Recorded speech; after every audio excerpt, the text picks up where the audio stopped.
हम क्विकली शुरू करते हैं। आज का लेक्चर बेसिकली समरी है हमारे पीछे लेक्चर्स 5 to 9 की। ठीक है, तो ये इन अ वे ये क्विक समरी भी है और इसमें आपको इम्पोर्टेंट पॉइंट्स हाईलाइट भी हो जाएंगे। इन अ वे असाइनमेंट के लिए भी एक यूजफुल रिपीटिशन होगी। हम शुरू कहाँ से कर रहे हैं कि एयर क्रैश की जो इनिशियल फाइंडिंग्स थी उससे पता चला कि मसला था कंप्रेसर रीजन में। और कंप्रेसर रीजन में जो टरबाइन जो जो ये सॉरी जो रोटर ब्लेड्स हैं, ये इनको अपनी जगह रखने के लिए, स्लाइड से रोकने के लिए एक रिंग है। वो रिंग जो था वो क्रैश के बाद टूटा हुआ मिला था। और ये रेफरेंस है उस लेक्चर का जिसमें चीज़ें डिस्कस थी। जो रिंग फंसा हुआ था, जिसका जो पार्ट, उसकी सरफेस बहुत अच्छी नहीं थी। इसको क्लीन करके देखा तो उसमें इस किस्म के फीचर्स थे। हमने लैब में इसी इसी का एक टुकड़ा और लिया। रिंग तो काफ़ी बड़ा था, उसका एक और टुकड़ा लिया। उसको इंटेंशनली हमने साइक्लिक लोडिंग दी और साइक्लिक लोडिंग दे के जब उसको तोड़ा है तो जो उसकी सरफेस थी उसके फीचर्स और जो एक्सीडेंट से फ्रैक्चर सरफेस मिली थी उनमें काफ़ी सिमिलैरिटी। कंक्लूजन क्या था कि ये फ्रैक्चर सरफेस इंडिकेट कर रही थी फटीग फेलियर को। इसको फटीग फेलियर को। अब सवाल ये है कि इसकी एक फटीग लाइफ होती है जो पहले से डिटरमिन होती है, तो ये वाला रिंग अपनी लाइफ से पहले क्यों टूट गया? जो इनिशियल इन्वेस्टिगेशंस थी, आपके अपने असाइनमेंट में भी आपने कुछ इनिशियल इन्वेस्टिगेशन एज्यूम करनी होगी। ठीक है, ईशम का सवाल था कि हमने सिर्फ प्लान बनाना है, इन्वेस्टिगेशन करनी है, तो कुछ इन्वेस्टिगेशन एज्यूम करनी होगी। उसकी बेस पे फिर आप एक अच्छा प्लान बना लेंगे।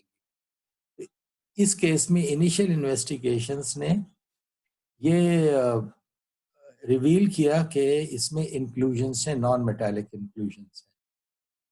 और ये इंक्लूजन्स एलोंगेटेड है नॉन होमोजीनियसली। इस रिंग के, ये रिंग एक पतला सा रिंग है ना, तो रिंग की डायरेक्शन के एक्सिस के अलोंग। और सरफेस पे क्रैक्स भी हैं। और हमारा हंच ये है, एक एजम्पशन ये था कि ये जो क्रैक्स हैं इनमें से कोई एक डीपर क्रैक जो है वो फटीग के क्रैक की इनिशिएशन साइट बना होगा। जैसे कि फ्रैक्चर सरफेस पे नजर भी आ रहा है कि जो साइड के क्रैक्स हैं वो स्ट्राइशंस के साथ उनका एक लिंकेज है। अब यहाँ से स्टडी शुरू होती है। तो पहली एक सेंसिबल बात तो ये थी कि सारे डिफेक्ट फेलियर नहीं होते, सारे डिफेक्ट रिजेक्शन नहीं होते। तो पहला काम तो यही था कि हम किसी एक लाइक टू लाइक बेस पे किसी एक सेंसिबल कंपोनेंट से अपने फेल्ड कंपोनेंट को कंपेयर कर सकें। तो जो हमें एक्सीडेंट से रिवील हुआ था उसको हमने लिया, उसको कहा रिंग ए। और एक और ऐसा रिंग लिया जो कि उसी लॉट में आया हुआ था, बेशक प्रोड्यूस कहीं और भी हुआ हो लेकिन सप्लाई उसी लॉट में हुआ था। और उसने अपनी लाइफ कंप्लीट कर ली थी और कोई प्रॉब्लम यानी ड्यूरिंग ऑपरेशन नहीं हुआ था उसका। इन दोनों की अब ये कंपैरेटिव स्टडी है फ्रॉम नाउ ऑनवर्ड्स। सैंपल हमने कई तरह से बनाए।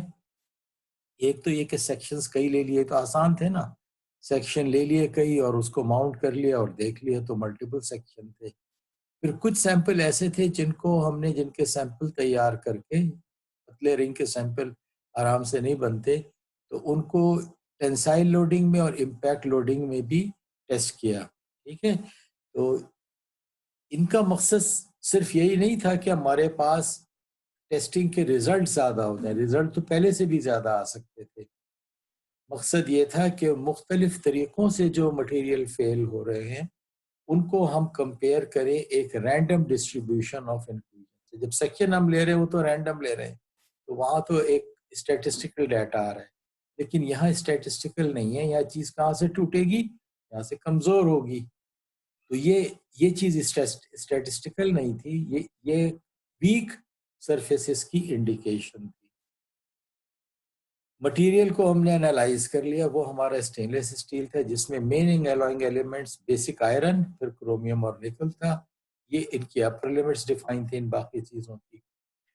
और एक और तरीके से इन्हें गैस क्रोमेटोग्राफी के ज़रिए ऑक्सीजन और बाकी गैसेस जो डिसॉल्व होती हैं मेटल में पार्ट्स पर मिलियंथ में, उनकी भी कंसंट्रेशन निकाल ली। ऑक्सीजन की कंसंट्रेशन ज़्यादा आई जो इन ग्रेड्स में होती है। मटेरियल स्टेनलेस स्टील आइडेंटिफाई हो गया। इनिशियल इन्वेस्टिगेशंस ने ये भी बताया कि ये जो पार्टिकल्स है ये एक लाइन में है, और ये चीज़ भी समझ आती थी कि एक पतला रिंग हम बना रहे हैं तो उसको हम किसी एक्सिस के अलोंग डिफॉर्म करेंगे तो ये डिफेक्ट भी उसी डायरेक्शन में डिफॉर्म होंगे। स्ट्रिंग्स ऑफ पार्टिकल थे। मजीद एक एक केस में ये भी देखा कि कुछ ऐसे पार्टिकल थे जो कि रिजिड थे। देखें ये डिफॉर्म नहीं हो रहे, ये टूट रहे। जो खाली जगह है ये वॉइड है, खाली जगह है जहाँ से ऑप्टिकल माइक्रोस्कोपी के दौरान लाइट वापस नहीं आ रही, तो ये गड्ढा है, वॉइड है। और ये जो वाइट चीज़ें हैं ये वहाँ जो रिफ्लेक्ट कर रही हैं लाइट को, तो ये क्या है, टूटे हुए एक टूटा पार्टिकल है जो फैला है, और वो फैला है तो ये उसके फ्रैगमेंट्स हैं।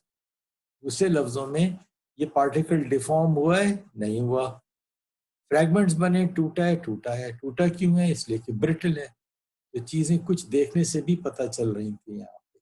और ये एक जगह नहीं था, ये जगह जगह था, ये जगह जगह ये चीज़ें।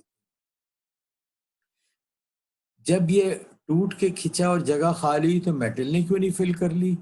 इसलिए कि अगर इसकी कोल्ड ड्राइंग हुई है तो फिर उसमें टेम्परेचर इतना नहीं होता कि मेटल बहुत ज़्यादा फ्लो इन कर सके। जहाँ तक ज़बरदस्ती जाता है वो जाता है, और अपने चॉइस से मेटल ज़्यादा नहीं मूव कर सकता। अब इन पार्टिकल्स की हमने क्या करनी है, इनकी केमिकल एनालिसिस करनी है। तो ये एक टिपिकल डार्क फील्ड इमेज है, इसमें मैट्रिक्स डार्क नजर आ रहा है और पार्टिकल ब्राइट हो गया, ऑपोजिट कॉन्ट्रास्ट आ गया। साइज इसका छोटा है रिलेटिवली। इस पार्टिकल की जब हम एनालिसिस करेंगे तो हमें क्या मिलेगा, इसकी एनालिसिस मिलेगी या कुछ और भी मिलेगा? आइए इसको देख लेते हैं। ये इस स्टडी का एक इम्पॉर्टेंट पार्ट है। ये मेरा मैट्रिक्स है और ये पार्टिकल है। अब मैं ऊपर से देख रहा हूँ तो पार्टिकल की सरफेस मुझे यहाँ नजर आ रही है। मैंने कहा बीच में रखता हूँ और यहाँ मैं अपनी बीम को फोकस करता हूँ। तो बज़ाहिर ऊपर से देखने से लग रहा है कि मेरी बीम जो है सीधी पार्टिकल पर पड़ रही है, लेकिन हो क्या रहा है कि नीचे जो इलेक्ट्रॉन्स यहाँ से आ रहे हैं, इलेक्ट्रॉन बीम है ना ये SEM की, तो वो नीचे इतनी एनर्जी है कि वो दूर तक जो एटम्स हैं उनके इलेक्ट्रॉन्स को अपने शेल से निकाल रही है दूर तक। सब्सिक्वेंट इफेक्ट है उसका। और जब वो इलेक्ट्रॉन्स को उनके एटम्स के शेल से निकाल रही है, तो जब वो इलेक्ट्रॉन अपने शेल में वापस आएंगे तो क्या चीज निकालेंगे? एक्सरेज निकालेंगे। ये एक्सरेज किसकी होंगी? उस एटम की कैरेक्टरिस्टिक होंगी। एक्सरेज कैरेक्टरिस्टिक होंगे, इलेक्ट्रॉन्स नहीं होंगे। इलेक्ट्रॉन्स तो बहुत ही कम अरसे के लिए अपने शेल से इधर से निकले थे। जैसे ही वापस गए उन्होंने एनर्जी अपनी रिलीज की in the form of X-rays. ये एक्सरेज कैरेक्टरिस्टिक होंगी उस एटम की जिसका के इलेक्ट्रॉन डिस्प्लेस हुआ था। किसने डिस्प्लेस किया था? Incoming electrons. तो अब मुझे एनालिसिस किसकी मिल रही है? इस सारे इलाके की मिल रही है। किसकी मिल रही है? प्रेसिपिटेट की प्लस मैट्रिक्स। जो इलाका मेरा अब एक्सरेज निकाल रहा है वो सिर्फ प्रेसिपिटेट नहीं है, उसके अलावा भी है। तो जो भी एनालिसिस मैं SEM में कर रहा हूँ उसमें इन दोनों का इफेक्ट है। यहाँ पर अगर मैं ट्रांसमिशन माइक्रोस्कोपी करूं, अगर ट्रांसमिशन माइक्रोस्कोपी मैं करूं तो मैं थिन सैंपल बनाऊंगा, थिन सैंपल बनाऊंगा। मैं जब थिन बनाऊंगा तो क्या होगा, फिर इलेक्ट्रॉन जितने भी डिस्प्लेस कर रहे हैं मेरे एटम्स के इलेक्ट्रॉन्स को, वो इसी इलाके में रहेंगे। ज़ाहिर है नीचे तो मटेरियल है ही नहीं, एक्सरेज भी यहीं से निकलेंगी, तो बीम पड़ेगी तो कम निकलेगी, सिग्नल वीक होगा, ये एक नुकसान होगा। लेकिन दूसरा क्या होगा कि सिर्फ सिग्नल जो होगा वो मैट्रिक्स से कम आएगा, यहाँ से ज़्यादा है। ठीक। अब मैंने क्या करना है? अब मैंने ये करना है कि अपना जो मुख्तलिफ सेक्शंस मैंने मेटाग्राफिक सेक्शन लिए थे उन पे इन इंक्लूजन्स की एनालिसिस करनी है। मैं एनालिसिस के लिए अपने जो मैट्रिक्स है उसको सामने रखूंगा ताकि कंपेयर कर सकूं। मैं देख रहा हूं कि एल्यूमिनियम है, मैग्नीशियम है, कैल्शियम, ये सब इन पार्टिकल्स में आ रहा है, यहाँ सब गायब है। मैग्नीशियम है तो बहुत कम, यानी फ्रैक्शन ऑफ ए परसेंट है। यहाँ मैग्नीशियम कितना है? 6%, 4%, 18% तक है। सिलिकॉन का क्या हाल है? सिलिकॉन की भी यही कहानी है, 28%, 32%, ह्यूज है, ठीक है ना। और इसके अलावा मैट्रिक्स के भी जो एलिमेंट्स हैं, क्रोमियम 20 होना चाहिए, तो क्रोमियम भी अप टू 36 या अबव 20% है, ठीक। इम्पैक्ट सरफेस की कहानी मजीद ज़्यादा ख़राब है। यहाँ वैरायटी बहुत ज़्यादा है, यहाँ एल्यूमिनियम 30% तक है, सिलिकॉन भी है, मैग्नीशियम भी है, कैल्शियम भी है। कैल्शियम अप टू 11% आ रहा है, जो पहले नहीं आया था, ठीक। तो वैरायटी मेरे पास बहुत ज़्यादा है यहाँ पर फ्रैक्चर सरफेस पे। जो सैंपल बी था मेरा, जो सही वाला रिंग था, उसमें आप क्या देख रहे हैं? आप ये देख रहे हैं कि एल्यूमिनियम ज्यादा है, डेफिनेटली 37%, 60%। मैंगनीज भी ज्यादा है, और मैंगनीज के साथ क्या है कि सल्फर भी नजर आ रहा है मुझे। सल्फर अगर नजर आ रहा है और मैंगनीज भी नजर आ रहा है, तो सबसे पहले मैंगनीज क्या करेगा? इससे पहले कि मैंगनीज किसी और के पास जाए, सबसे पहले तो सल्फर को एब्जॉर्ब करेगा, ठीक। मैंगनीज सल्फाइड जो है वो एक डिजायरेबल, यानी मैंगनीज डाले इसलिए जाता है कि सल्फर को ट्रैप करे। बाकी क्रोमियम है इसमें। फ्रैक्चर सरफेस पे अगेन मुझे सल्फर के कंटेंट बहुत ज्यादा, 11%, 10% सल्फर, ठीक। वो कहाँ से आ रहा है? ये जो पतले पतले लंबे से इंक्लूजन्स हैं, ठीक है। एज ए मेटलर्जिस्ट ये आपके, ये रूल ऑफ थंब, आपने कुछ चीजें याद रखने की होती हैं, इसको रट्टा नहीं कहेंगे, याद रखना कहेंगे। कि स्टील्स में मैंगनीज इसलिए डाला जाता है कि वो सल्फर को अपने साथ ज्वाइन कर ले। और ये लंबे होने का मतलब क्या है? मतलब ये है कि जब हमने मटेरियल को कोल्ड ड्रॉ किया था तो ये भी कोल्ड ड्रॉ हो गए थे, तो ये प्लास्टिकली डिफॉर्मेबल है, ये उतने नुकसानदेह नहीं है। हमने वो मार्क कर ली चीजें जो ऑड थी। अब हमने चलना है आगे। सबसे पहले तो हमने ये देखा कि एक मैट्रिक्स का इफेक्ट, उसको रिमूव कैसे करें। तो रूल ऑफ थंब हमने क्या बनाया? हमने ये बनाया है कि मैट्रिक्स से आ कौन से सिग्नल सकते हैं? जो मैट्रिक्स होगा वही तो आएगा ना। मैट्रिक्स में आयरन है, क्रोमियम है, निकल है, बाकी चीजें तो मैट्रिक्स में बहुत कम है, ये तो लेस देन ए परसेंट है। और ये सब चीजें डबल फिगर्स में ऑलमोस्ट हैं। तो इनके सिग्नल हमने एलिमिनेट करने हैं, ठीक है। इसके क्या क्या रूल क्या लगाएं? हमने ये कहा कि निकल की रिएक्टिविटी ऑक्सीजन से कम है, तो एज्यूम करें निकल सारा का सारा, जो भी सिग्नल हमारा आ रहा है यहाँ पे, निकल जितना भी आ रहा है सब मैट्रिक्स से आ रहा है सारा, ठीक। और जब अगर ये इतना निकल आ रहा है तो कुछ क्रोमियम भी ला रहा होगा, आयरन भी ला रहा होगा, तो हमें पता चल जाएगा कि सिग्नल में ये तीनों चीजें कितनी। इसको हम डिलीट कर दें और बाकी एज्यूम करें कि वो जो भी चीजें आई हैं वो कहाँ से आई हैं? वो इंक्लूजन से आई हैं। इस एजम्पशन को हमने थोड़ा सा एक और एस्पेक्ट से भी देखा था। किस एस्पेक्ट से देखा था? याद है किसी को? हमने लिंगम डायग्राम से देखा था, ठीक है। ये डायग्राम भी अगेन वो चीज है जो मेटलर्जिस्ट की टिप पे होनी चाहिए। हमें क्या बता रहा है? ये मैं बता रहा है कि वो सबसे लीस्ट इंटरेस्टेड मेटल कौन सा है ऑक्सीजन में। तो डेल्टा जी हमारा नीचे की तरफ जाए तो नेगेटिव हो रहा है। ये चीजें नेगेटिव लिखी नहीं, बल्कि ये होना चाहिए, ये सब चीजें लेस देन जीरो है। तो जितना हम नीचे जा रहे हैं उतने हमारी ये रिएक्शन ज्यादा रिगरस हो रहे हैं, स्टेबल हो रहे हैं रिएक्शन, ऑक्साइड स्टेबल हो रही है। तो सबसे कम स्टेबल निकल है, ठीक।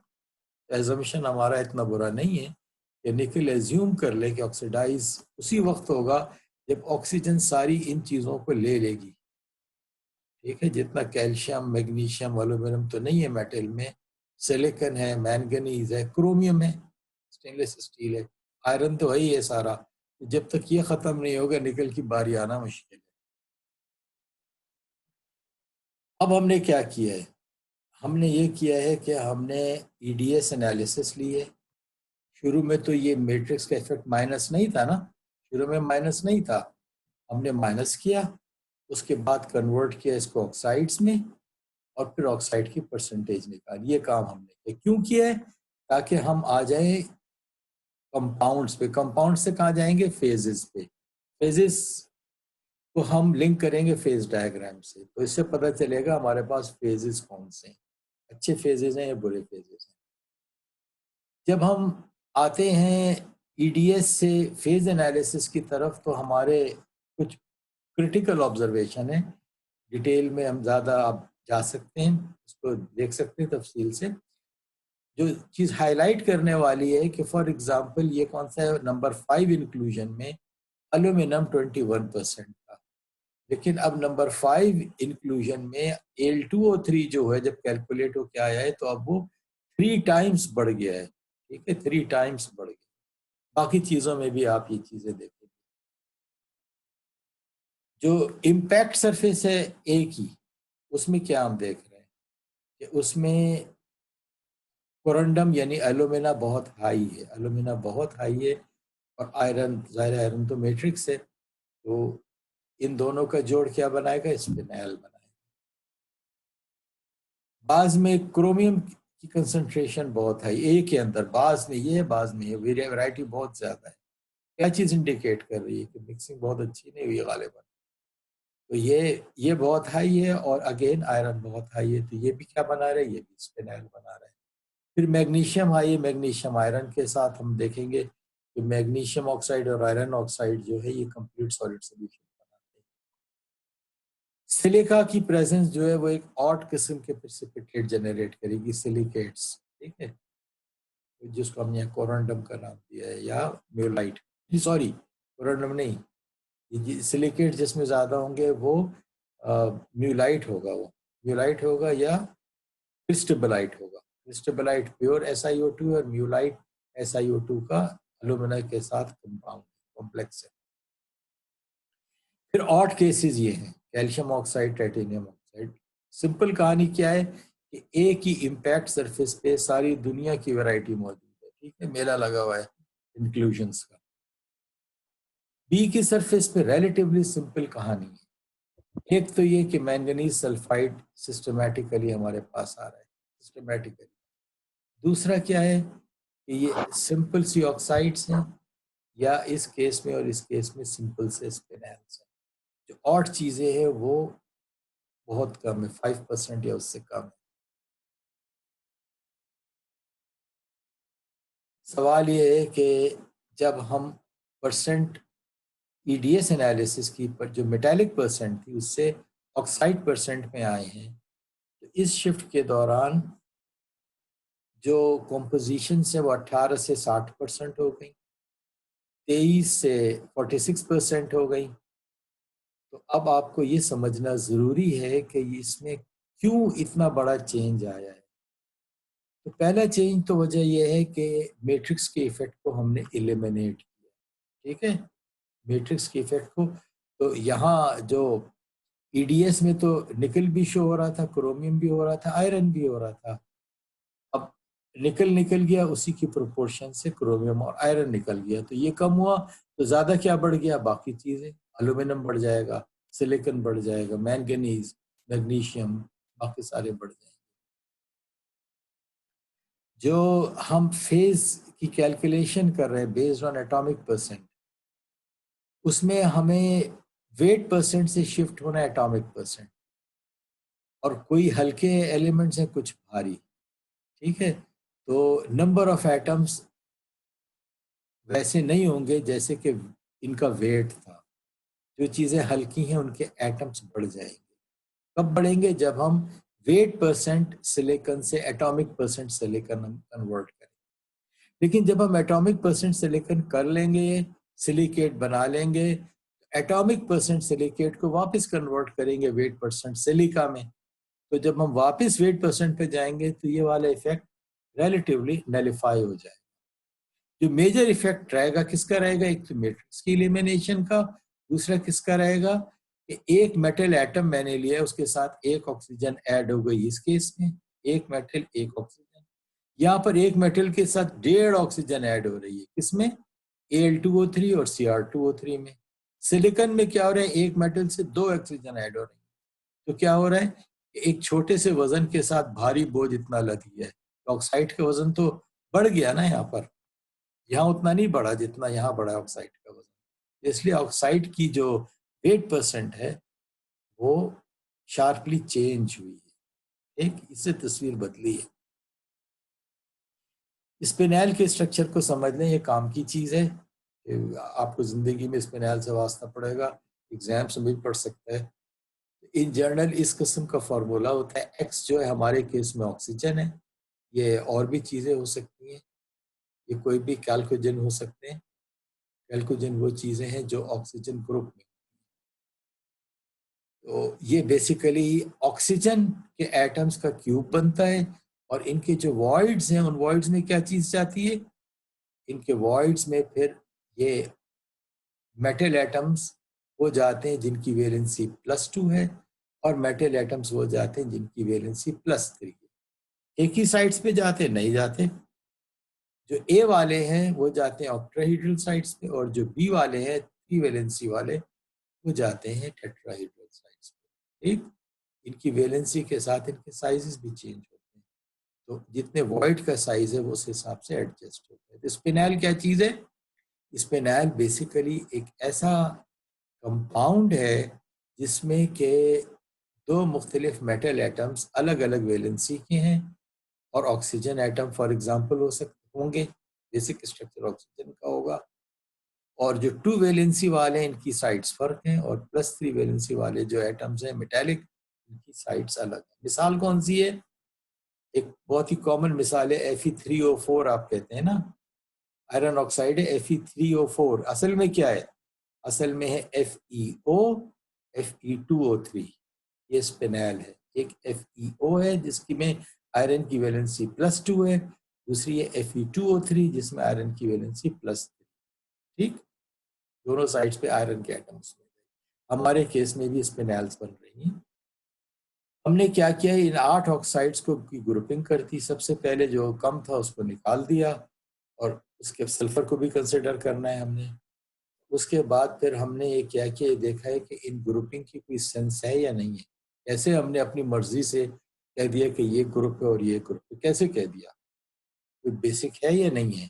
आइए पहले इस वाले ग्रुप को देख लेते हैं कि अगर मैं फेस डायग्राम देखूं Al2O3 और Cr2O3 का, तो एक चीज ये है कि इसका और इसका दोनों का स्ट्रक्चर कोरंडम स्ट्रक्चर है। ठीक है ना, ये वाला स्ट्रक्चर क्रिस्टल स्ट्रक्चर इनका एक जैसा। दूसरा, इनका बाइनरी कंप्लीट सॉलिड सॉल्यूशन बना रहा है, कंप्लीट सॉलिड सॉल्यूशन, सॉलिड में भी कंप्लीट सॉल्यूशन बना रहा है।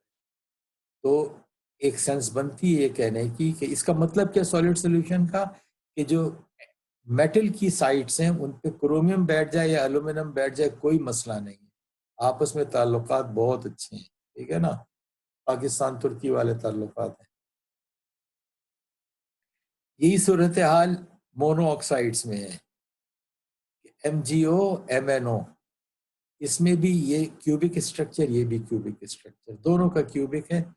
और कंप्लीट सॉलिड सॉल्युबिलिटी कि इस क्यूब की जो मेटालिक साइट है वहाँ चाहे मैग्नीशियम बैठे या मैंगनीज बैठे, मसला कोई नहीं है। और यही चीज़ें बाकियों के साथ भी है, यानी जैसे इन दोनों के साथ है वैसी आयरन ऑक्साइड के साथ इसकी और आयरन ऑक्साइड के साथ इसकी। तीनों phase diagram solid solution, complete solid solution show कर रहे हैं। तो इसका क्या मतलब है, कि टर्नरी भी लाजमी करेगा, टर्नरी इस लाइन पे तो लाजमी करेगा इन लाइन पे, लेकिन क्या बीच में भी लाजमी करेगा, बीच में लाजमी जरूरी नहीं है। लेकिन जब हम फेज डायग्राम देखते हैं एक हायर टेम्परेचर पे तो ये एक्चुअली शो भी कर रहा है, तो हमारा एजम्पशन इज डेड ऑन है, टारगेट पर है बिल्कुल, कि हायर टेम्परेचर पे ये तीनों ऑक्साइड्स एक कंप्लीट सॉलिड सोल्यूशन शो कर रहे हैं। किसी का सवाल था, फर्ज करें ये ना करें या लो टेम्परेचर पे ना करें, फिर क्या करेंगे, जाहिर है फिर मसला करेंगे। फिर ऐसा ही होगा जैसे कैल्शियम ऑक्साइड भी तो मोनो ऑक्साइड है ना, CaO, वो तो हमने यहाँ नहीं डाली, इसीलिए नहीं डाली कि वो ये चीज शो नहीं कर रही थी। ठीक है, उसके साथ क्या किया ये आगे देखते हैं। सवाल बहुत अच्छा था, लेकिन जो सिंपल जिंदगी है उसको तो सिंपल करें ना पहले, फिर प्रॉब्लम में जाएंगे। ये भी अप्रोच आपकी होनी चाहिए कि जो आपकी चीजें सिंप्लीफाई हो जाए उनको सिंप्लीफाई कर लें, फिर जो बचता है फिर उसको देख लें, ताकि कम प्रॉब्लम एरिया आपका छोटा रहेगा। हमने ये देखा कि मोनोऑक्साइड में कोई मसला नहीं है, एन की जगह 2-3 मेटालिक एटम आ सकते हैं, आयरन आ सकता है, मैंगनीज आ सकता है, मैग्नीशियम आ सकता है।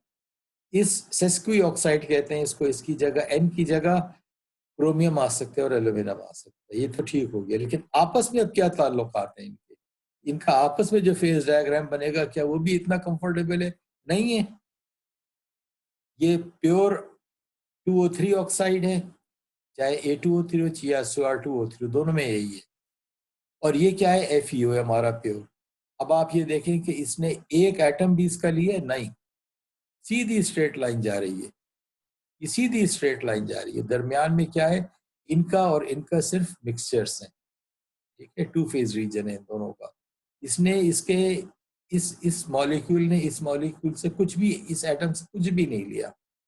आयरन ने थोड़ी बहुत मुरव्वत दिखाई है, हाई टेम्परेचर पे थोड़ा बहुत एब्जॉर्ब किया है यहाँ पे, लेकिन 1550 1400 डिग्री के नीचे ये भी फारिग है, ये भी कहते हैं इसके नीचे कोई गुंजाइश नहीं। तो दूसरे लफ्जों में ये चीजें आपस में नहीं मिलेंगी या आपस में नहीं मिलेंगी, लेकिन फिक्स कॉम्पोजिशंस पे क्या करेंगे? ये अपने कॉम्प्लेक्स बनाएंगे। ये कॉम्प्लेक्स बन रहा है, ये फिक्स कॉम्पोजिशन है और ये भी ऊपर तक जा रही है। मेल्टिंग पॉइंट देखिए, सीधा मेल्टिंग पॉइंट तक ये वाला जो कॉम्प्लेक्स था ये डिसइंटीग्रेट नहीं हुआ, सॉलिड यहाँ तक गया, सीधा लिक्विड में जाके घुल गया। ना उसने इससे ताल्लुक रखा, ना उसने इससे ताल्लुक रखा, कोई सॉल्युबिलिटी हाई टेम्परेचर पे भी नहीं है। क्विकली टच इसको कर लें कि सल्फाइड्स का आपस में ताल्लुकात कैसे हैं। हमारी मेन सल्फाइड कौन सी? मैंगनीज, ये उसका मोल फ्रैक्शन है। तो ये वाली चीज क्या है? 100% मैंगनीज सल्फाइड है, मोल फ्रैक्शन 1 है। अब ये अपने अंदर अगर ये बन रही है, तो अगर कोई आयरन कहेगा कि थोड़ी जगह मुझे दे दे, ये कहेगी ले लो, और ये जो है ये लो टेम्परेचर पे भी ले लेगी। हाई टेम्परेचर पे जहाँ ये बन रही है, हाई टेम्परेचर है, तो वहां पर इनकी सॉल्युबिलिटी बहुत ज्यादा है, वहां पे तो मुरव्वत बहुत ज्यादा दिखाई जा रही है। तो मैंगनीज अपने अंदर आयरन सल्फाइड को भी ले सकते हैं और स्टेनलेस स्टील में क्रोम सल्फाइड भी आ सकते हैं। तो ये पॉसिबिलिटी है। तो हमने इनको मेटल सल्फाइड के तौर पे लिया है। स्टेनलेस स्टील में यही पाई जाती है। कौन सी वाली? ये वाली। और ये ग्रुप है जिसमें, ये फोर्थ ग्रुप था जिसके अंदर सल्फाइड्स भी शामिल थी।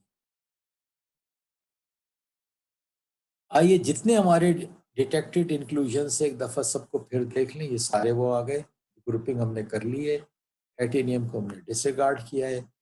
अब हम ग्रुप बना रहे हैं। पहला ग्रुप वो है जिसमें कि ये दोनों गायब है, लेकिन जिंदगी आसान करने का तरीका, अगर जिन इंक्लूजन्स में ये दोनों है ही नहीं तो क्या जरूरत है इनको पंगे में डालने की। तो ग्रुप किसका बनेगा? 1, 2 और ये 3, इसका ग्रुप बन जाएगा, ठीक है। दूसरा ग्रुप वो बनेगा जिसमें कैल्शियम ऑक्साइड नहीं है, सिर्फ है, उसमें एक सिलिका, दूसरा ये 2O3 ऑक्साइड और ये मोनो ऑक्साइड, इनका ग्रुप बन जाएगा।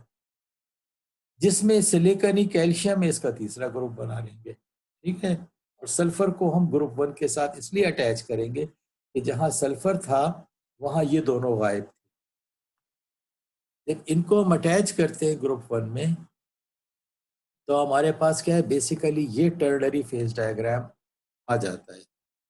इस टर्नरी फेज डायग्राम के साथ हम जो सल्फर वाले हैं, जो ग्रुप 1A है, उसको भी इसी के साथ, इसी टर्नरी के साथ समराइज कर लेते हैं आसानी के लिए। सल्फर रिच सिर्फ बी में था, ये ग्रुप ए हमारा हो गया। हमने क्या किया है? फेज टर्नरी फेज डायग्राम, इतना तो आपको पता ही है कि कॉम्पोजिशन किसकी कहाँ ज्यादा है। हमने एक ट्रायंगल बनाया और सिर्फ अपने इंक्लूजन्स की कॉम्पोजिशन को प्लॉट किया, कुछ नहीं किया। अगला काम क्या करेंगे और कौन से इंक्लूजन है? गोल वाले बी से आए हैं, ये जो डिफॉर्म नहीं हो रहे थे, इरेगुलर शेप स्क्वायर, ये ए से आए हैं। और ये वाले वो बीक हैं जिनमें सल्फाइड के भी शामिल, ये सल्फाइड वाले। तो डाटा सारा इस टर्नरी पे आ गया। इस पे सुपर इम्पोज कर दिया हमने एक सेक्शन फेज डायग्राम का 1650 डिग्री पे, जो इसका नेट उस पर अवेलेबल है, लिटरेचर में अवेलेबल है। ये सिंगल फेज, ये सिंगल फेज, ये सिंगल फेज। अब हमारे सारी चीजें कहाँ आ रही हैं उसमें, ये स्पिनैल या ये सिंगल फेज इनका मिक्सचर है, या ये स्पिनैल और ये मोनोऑक्साइड इनका मिक्सचर है, और कुछ में ऑब्वियसली ये प्योर स्पिनैल भी है। ठीक, तो डाटा हमारा समराइज हो गया किसका, ए और बी दोनों में ये चीजें कॉमन है। क्या चीज कॉमन है, ये कॉम्प्लेक्स स्पिनैल्स और spinel with either excess of this oxide या एक्सेस ऑफ दिस ऑक्साइड। ठीक, दूसरा ग्रुप हमारा वो था जिसमें कि सिलिका भी था। ठीक है, ये भी टर्नरी में हम करेंगे। सिलिका वाले सिर्फ ए में थे, एक तरफ ये सिलिका आ गया, दूसरी तरफ ये एसएसपी ऑक्साइड और मोनो ऑक्साइड। देखिए सारे के सारे जो हैं ये स्क्वायर जो हैं ये ए वाले स्क्वायर्स हैं। इनमें कौन सी चीज साफ साफ नजर आ रही है, स्पिनैल बहुत ज्यादा है, इसके अलावा कुछ मसले भी हैं। ये क्रिस्टबलाइट है हमारे पास, क्रिस्टबलाइट सिंगल फेज म्यूलाइट, और कुछ कोरंडम, ये कोरंडम रिच। ये चीजें ऑड है, ये अनकाउंटेड ओनली इन।